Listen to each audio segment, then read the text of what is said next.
Je suis Cindy et je te dis bienvenue à Parole d'en haut pour maîtriser les choses d'en bas.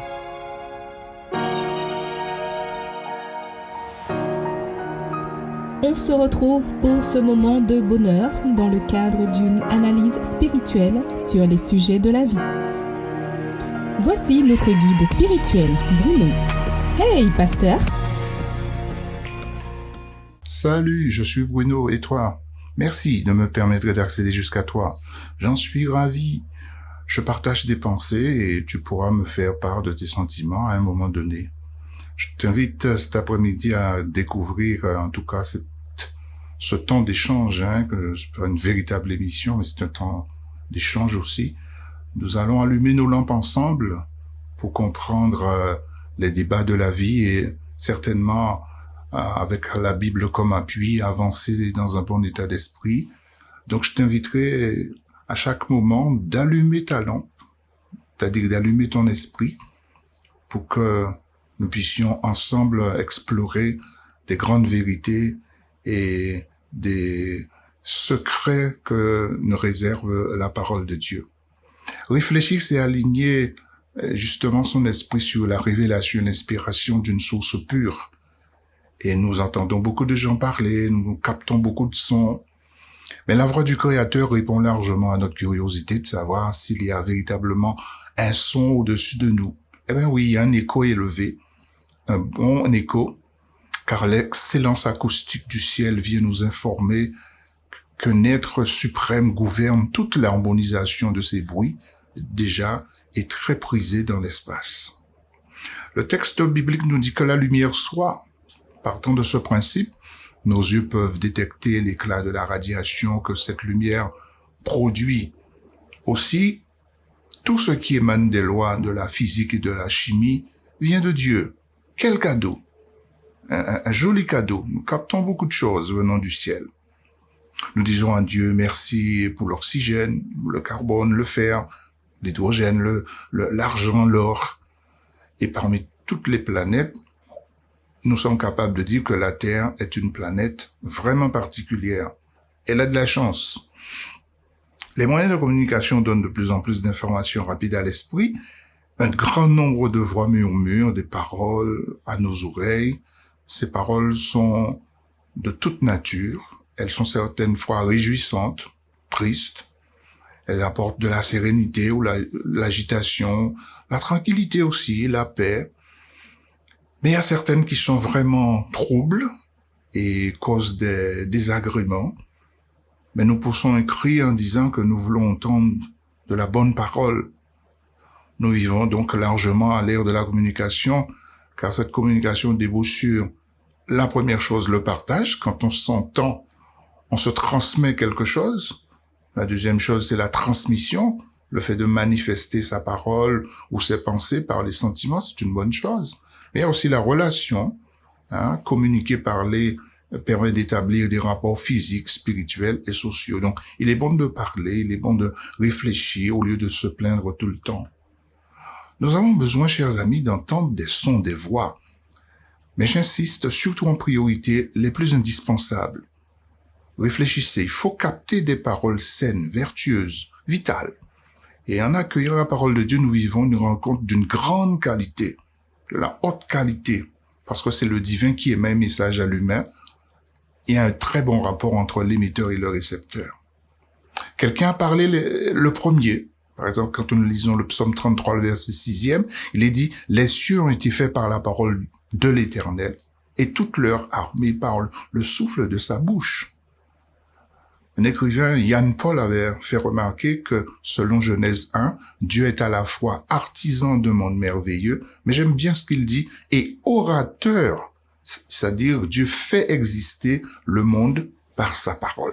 On va considérer un mot hébreu très important aussi, davar, D-A-V-A-R, qui traduit ordre, façonner. Parce que c'est ça le rôle de la parole de Dieu. Ses commandements, ses ordonnances, ses préceptes servent à une mise en ordre des œuvres de Dieu. Tout est bien harmonisé, tout est bien agencé. Sa direction fait preuve de l'estime, de l'admiration. Par exemple, regardez comment les merveilles assouvissent les besoins humains et justifient la grandeur du grand maître qui contrôle les saisons. Et il y a une belle osmose d'ailleurs entre le créateur, la création et la créature. Donc Dieu est au contrôle.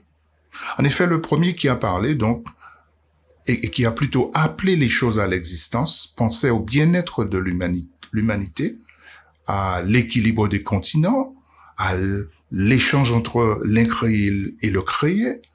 Donc, quand deux personnes se retrouvent, par exemple, vous l'avez constaté, après des semaines, ils se disent « Ah, je suis heureux de te revoir, je suis content de te retrouver », parce que ces deux personnes parlent de tout et de rien afin de combler un vide, mais également de ne plus vouloir revivre cette absence de parole, de son, d'échange.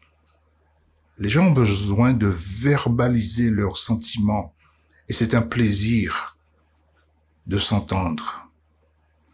Tout le fondement d'une société, chers amis, nécessite un pouvoir indiscutable, susceptible de chapeauter et de nourrir son histoire.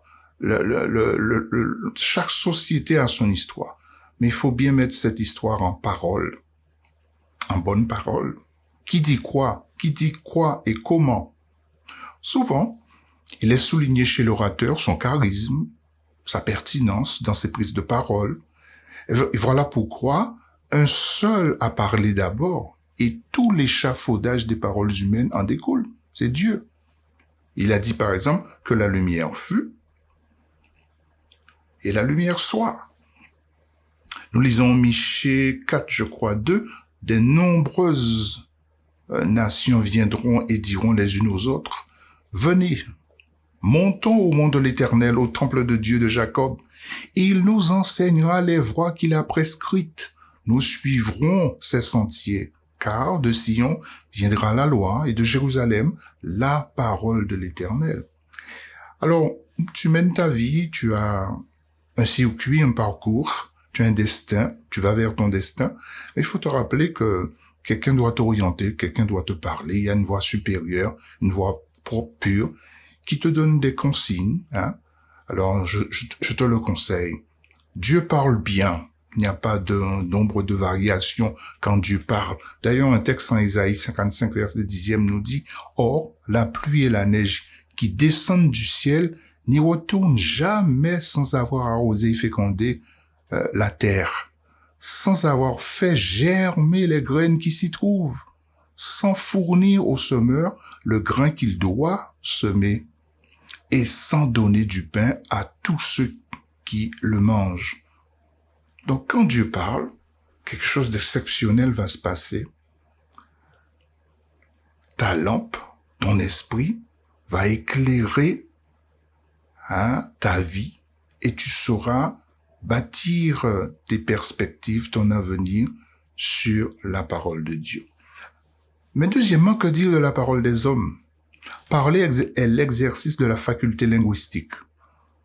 Juste un rappel, l'homme exprime sa subjectivité, son individualité par la parole. Tous les hommes ont le langage, mais ils n'ont pas tous la même langue qui est propre, heureusement, à chacun en fonction de sa culture. À partir du moment où les hommes ont possédé l'art de la parole, ils se sont mis en société. Oui, parler rassemble. Le langage est universel, mais c'est la langue qui est particulière. On va quand même se buter sur, on va pas toujours se comprendre. Mais je dis se comprendre. Mais on va s'entendre. On va pas toujours se comprendre. Il existe deux sources qui influencent l'art de la parole, de l'Antiquité à nos jours. C'est la rhétorique et la méeutique. On l'a bien étudié en fac. Parler avec habileté pour comprendre, pour convaincre, argumenter, chercher à comprendre le pourquoi et le comment à tout moment. Eh bien, permettez-moi de vous le rappeler, c'est ça notre quotidien. Nous avons besoin, je reprends, de comprendre. Nous avons besoin de convaincre, d'argumenter, de chercher à comprendre qu'est-ce qui nous arrive, pourquoi ça nous arrive et le pourquoi du comment. Seul, on n'y arrive pas toujours. Satan a pris la parole pour mentir en interrogeant la femme en lui disant « Dieu a-t-il réellement dit ?» Donc nous devons toujours être sur nos gardes. Malgré ces éléments, vu que la parole donnée est sacrée, les gens ne sont pas sereins. On le voit, on l'entend. Certaines paroles comportent des promesses, mais d'autres varient selon les enjeux politiques, religieux, sociaux. Donc, il y a certaines paroles qui font peur. Est-ce que tu as peur ce soir, ce matin, en ce moment? On a peur quand c'est l'homme qui parle, parce qu'on se dit, il est poussière comme nous, il est limité pour nous, comme nous, pardon. Est-ce qu'il va pouvoir véritablement nous rassurer? Aïe, aïe, aïe. La parole donc doit élever l'esprit, rassurer le cœur, nourrir l'âme, équilibrer le corps. Il y a du chemin à parcourir, mais l'intention est bonne et l'on doit rêver. On doit se dire qu'il y a un bon accomplissement dans ces nobles missions. Lisez et écoutez la bonne parole, les bons journaux, les bonnes rubriques. Vous avez raison. Filtrez bien ce que vous lisez, ce que vous entendez. Le juge de paix de toute bonne parole humaine, c'est les Saintes Écritures, le vrai curseur. La parole d'en haut n'a pas besoin d'un préexistant, celle de l'homme, oui. Les ancêtres ont dit, d'accord, les historiens ont trouvé aussi, mais il faut toujours remonter à une source. Qu'est-ce que tu as envie de te dire? Dieu, aide-moi à écouter convenablement ce que j'entends, à bien filtrer les paroles, que ton Esprit Saint m'aide à faire le vide quand j'entends certaines choses. Je ne veux pas me laisser emporter par tout ce que j'entends, mais j'irai à la lumière de ta parole, vérifier le bien fondé de chaque chose, et je prends autorité. Je ne laisserai aucune parole me terboliser l'esprit, ni me déstabiliser. Je lirai la parole de Dieu avec tranquillité, avec souplesse, pour que quand j'écoute et que j'entends la parole des hommes, je ne sois pas hors de moi. À bientôt. Nous serons ravis de pouvoir échanger avec vous. N'hésitez pas à nous contacter au 06 90 11 49 87. Merci de votre écoute. Dieu vous aime.